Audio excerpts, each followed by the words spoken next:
মহান বিজয় দিবসে জাতির শ্রেষ্ঠ সন্তান একাত্তরের বীর শহীদদের শ্রদ্ধা ভরে স্মরণ করছে জাতি। এই মুহূর্তে সাভারের জাতীয় স্মৃতিসৌধে আছেন শাতিলা শারমিন এবং ফারুক ভূঁইয়া রবিন। সরাসরি যাচ্ছি তাদের কাছে। আবারও আমন্ত্রণ জানাচ্ছি জাতীয় স্মৃতিসৌধে। সঙ্গে আছি আমি শাতিলা শারমিন এবং আমার সঙ্গে আছেন আমার সহকর্মী ফারুক ভূঁইয়া রবিন। আমরা সকাল থেকেই জানানোর চেষ্টা করছিলাম, সরাসরি দেখানোর চেষ্টা করছিলাম আমাদের দর্শকদের যে জাতীয় স্মৃতিসৌধে কী ধরনের আয়োজন চলছে ৫৪ বছরের বিজয় উদযাপন উপলক্ষে। সকাল থেকে কি কি আয়োজন ছিল রবিন, আপনার কাছে যাই?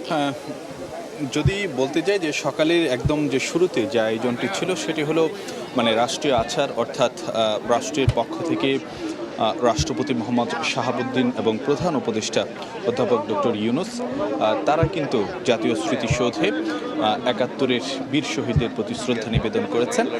এরপরে অন্য অন্য রাষ্ট্রীয় গুরুত্বপূর্ণ ব্যক্তিবর্গ যারা রয়েছেন তারা কিন্তু এই স্মৃতিসৌধে এসে শ্রদ্ধা নিবেদন করেন। তার কিছু সময় পর সদস্যরা, শুধু উপদেষ্টা পরিষদ নয়, প্রধান বিচারপতি সহ বিদেশি কূটনীতিক সহ অন্যান্য যারা রয়েছেন, গুরুত্বপূর্ণ ব্যক্তিবর্গ যারা রয়েছেন তাদের পক্ষ থেকে শ্রদ্ধা নিবেদন করা হয়।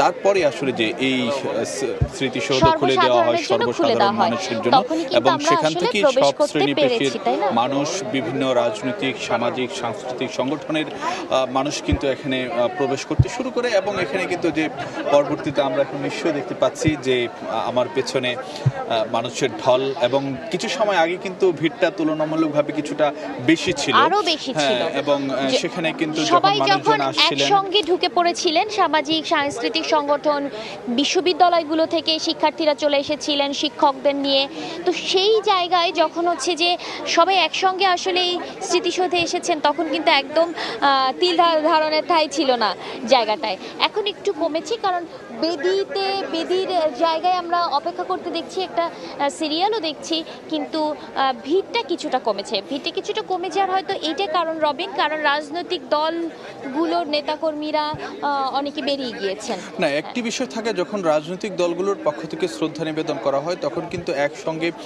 একটি ঢল থাকে, কিন্তু বা নেতাকর্মীদের আসার একটি ভিড় থাকে। কিন্তু এখন যেটি আমরা দেখতে পাচ্ছি যে স্বতঃস্ফূর্তভাবে বিভিন্ন শ্রেণী পেশার মানুষ, সাধারণ মানুষ তারা কিন্তু যে জাতীয় স্মৃতিসৌধে আসছেন এবং তারা তাদের শ্রদ্ধা নিবেদন করছেন, এবং একই সঙ্গে কিন্তু এই বাংলাদেশ নিয়ে তাদের যে গৌরবের জায়গা কিংবা অনেক ক্ষেত্রে প্রাপ্তি অর্জন সেসবের কথা যেমন বলছেন, ঠিক একইভাবে তাদের যে এই রাষ্ট্রের কাছে কি আকাঙ্ক্ষা রয়েছে কিংবা কি কি বিষয়গুলো আরও হওয়া প্রয়োজন ছিল, কোথায় অপূর্ণতা রয়ে গেছে, সেই বিষয়গুলো নিয়ে কিন্তু যে সাধারণ মানুষ কথাবার্তা বলছিলেন। এবং তাদের সঙ্গে যখন আমরা কথাবার্তা বলছিলাম তখন কিন্তু যে বিষয়গুলো ফুটে উঠেছিল যে বাংলাদেশের সবচেয়ে বড় অর্জন বা বাঙালির সবচেয়ে বড় অর্জন কিন্তু ১৯৭১ এবং মহান মুক্তিযুদ্ধের মধ্য দিয়ে, একটি রক্তক্ষয়ী মুক্তি সংগ্রামের মধ্য দিয়ে বিজয় অর্জন এবং একটি স্বাধীন ভূখণ্ড, একটি স্বাধীন পতাকা পাওয়া, সেটি অবশ্যই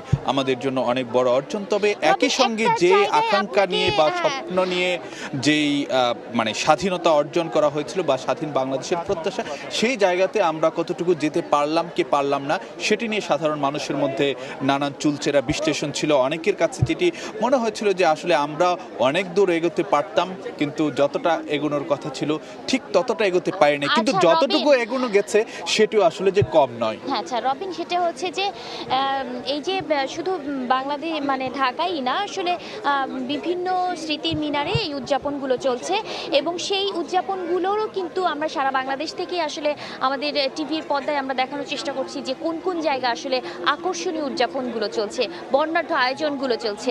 এই যে নানা ধরনের কর্মসূচির মধ্য দিয়ে বিজয় দিবস উদযাপনের যে আয়োজন চলছে সারা দেশে, এটা পুরো দিন ব্যাপীই চলবে, কোনো কোনো জায়গায় এটি পুরো মাস ব্যাপীও কর্মসূচি রয়েছে। কিন্তু আজকের দিনটি আমরা দর্শক আপনাদের জন্য পুরোটাই দেখানোর চেষ্টা করব, যে বিজয়ের আনন্দ ভাগাভাগি করে নেওয়ার চেষ্টা করবো। আবারও ফিরবো আপনাদেরকে সরাসরি জাতীয় স্মৃতিসৌধ থেকে খবর জানাতে। মহান বিজয় দিবস উপলক্ষে শহীদদের প্রতি শ্রদ্ধা জ্ঞাপন চলছে, সহকর্মীরা সে খবরাখবর জানাচ্ছিলেন।